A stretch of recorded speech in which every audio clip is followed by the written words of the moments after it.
দেখবেন বাবাদের জামা কাপড় সবসময় মায়েদের শাড়ি থেকে কম দামি হয়। বাবাদের ওয়ার্ডরোব ভর্তি জামা কাপড় থাকে না। বাবারা একটা ঘড়ি বৃদ্ধ না হওয়া পর্যন্ত হাতেই থাকে। বাবারা এক জোড়া জুতা চালায় বছরের পর বছর। বাবারা কম দামি মোবাইলটা একেবারে নষ্ট না হলে ফেলে দেয় না। বাবারা রোদ বৃষ্টি মাথায় নিয়ে সঞ্চয় করে। বাবারা সব থেকে সস্তা হোটেলে খায়। নিজের জন্য সব থেকে কৃপণ বাবাটা তার স্ত্রী সন্তানের জন্য সব থেকে বেশি ব্যয় হিসাবী।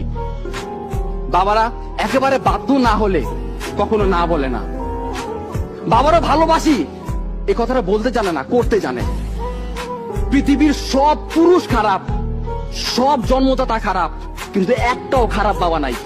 মাননীয় মডারেটর, একজন শিক্ষকের সন্তান হিসেবে তাদের অসহায়ত্ব রোজই দেখতে হয় খুব কাছ থেকে।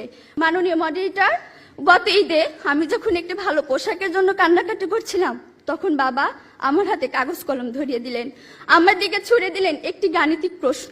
একজন দিনমজুরের দৈনিক আয় 300 টাকা হলে মাসে তিনি কত টাকা আয় করেন? মাননীয় মডারেটর, মুখে মুখে বাবাকে জবাব দিলাম 9000 টাকা। বাবা আমার কাঁধে হাত রাখলেন, চুলের মাঝে হালতো বিলি কেটে বললেন, মারে, তোর এই বাবা হাই স্কুলের শিক্ষক হিসেবে মাসে 8000 টাকা বেতন পায়। আমি কোনো প্রশ্ন করতে পারিনি বাবাকে।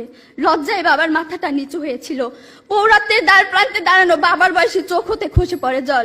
জানি না মাননীয় মডারেটর, আমার বাবার বয়সী চোখ থেকে খসে পড়া জল শিক্ষার মানকে কতটা টেনে তোলার যোগ্যতা রাখে। মাননীয় মডারেটর, এই যদি হয় শিক্ষাগুরুর জীবন, তাহলে একটা সময় হয়তো এদেশে আর কোনো শিক্ষকই পাওয়া যাবে না। এমন বাংলাদেশ আমরা কখনোই আশা করি না। মাননীয় মডারেটর, 30 লক্ষ লাশের একটি পাহাড় মারিয়ে আমরা বর্তমানে এসে দাঁড়িয়েছি। 2 লক্ষ মায়ের স্নেহের আঁচলে সাজিয়েছি দেশ। প্রতিপক্ষ বঙ্গবন্ধু